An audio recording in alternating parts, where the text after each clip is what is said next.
Ladies and gentlemen, boys and girls, welcome back to the studio. Today, we're going to talk about one of the most highly requested topics on the channel, which is Cardano.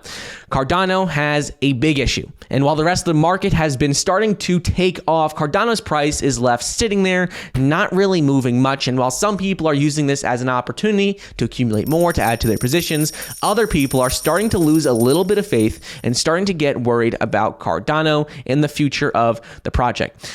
So today, we're going to do a bit of a deep dive going over some of the big problems. We're going to go over some of the positive catalysts, and we're going to try to keep this as unbiased as possible about Cardano.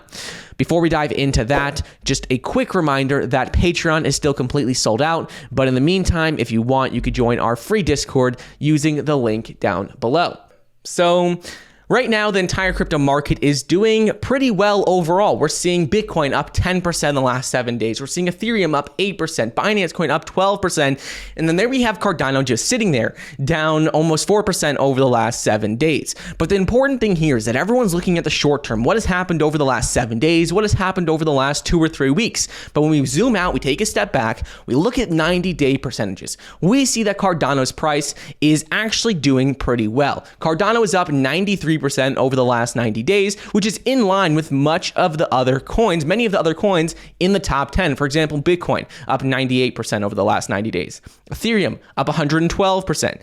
Binance Coin up 66%, and Cardano is up almost 100% over the last 90 days. So if we take a step back and we look at this, we just have to be patient with Cardano and the price because it still has been doing extremely well as of lately. Yes, I get it. The last 7 days, the last 20 days, maybe even the last 30 days have not been what people have hoped for. But if we take a step back, we see that it is still up almost 100% in the last 90 days. In addition to this, we are starting to get into a very positive and optimistic phase of the market. We're getting into a massive accumulation phase because the crypto fear and greed index is at 79. This is extreme greed, and whenever we see this happen, people start to experience FOMO, which is fear of missing out, and that's when we start to see people start throwing money into crypto left and right because they don't want to miss out on the next big bull market. So this is going to bring all cryptocurrencies up, not just Bitcoin. It's going to bring Cardano and all the other ones up as well.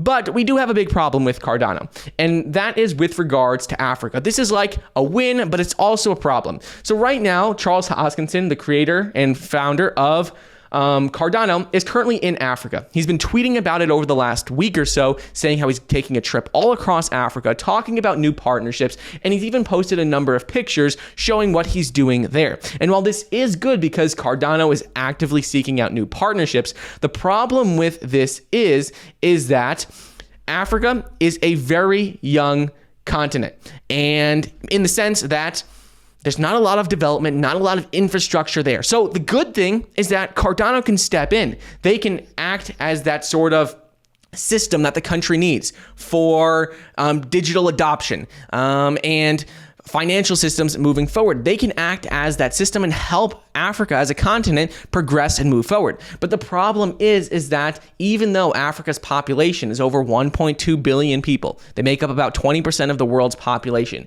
Even though that, the problem with this is that there's just not that much money in Africa. The whole entire continent has a GDP of about about $2.6 trillion. If we compare this to other countries like the United States has a GDP of $22 trillion. So the entire continent of Africa has 10 times less of a GDP than the US. So that is a problem because that's just not a lot of money. There's not a lot of infrastructure in Africa.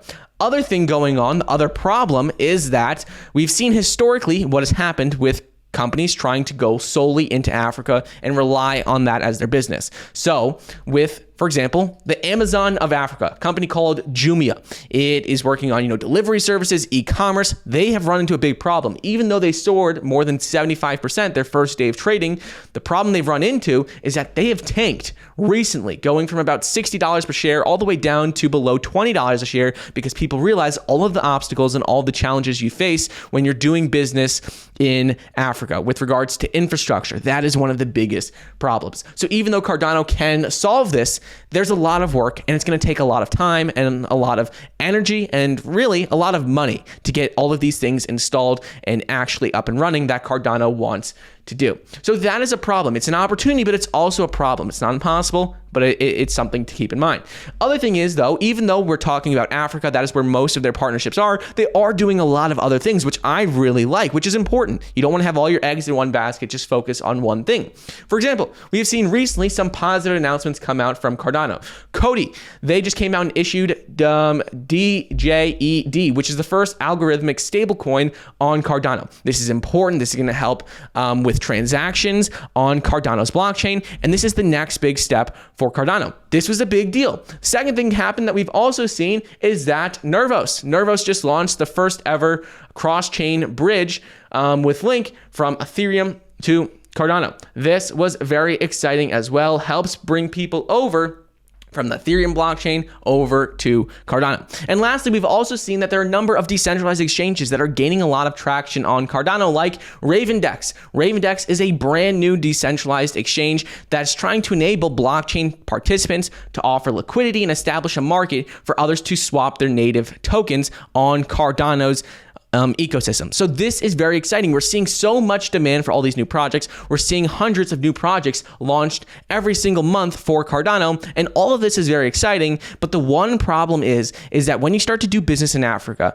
and that is where you're relying most of your business on, you can run into some potential issues with regards to infrastructure. So ultimately, I am very bullish on Cardano. The price has been holding very strong between $2.05 per coin and $2.30 per coin, which is very good. We need to see a breakout above this to happen, and I think this will happen just as the overall market continues to go higher. So there's nothing wrong with Cardano. It's not like anything bad has happened. We've actually seen a lot of positive catalysts. The one issue I just see long term is going to be with Africa, because they need to make sure they have other business plans outside of Africa, because there's always issues with regards to infrastructure in Africa. Either way, though, I am extremely bullish on Cardano. They're having a number of projects announced every single month. We're seeing that the total number of monthly active users is increasing dramatically. They're growing at a rapid rate. Things are looking good. We just have to be patient with Cardano, because it has still seen a massive rally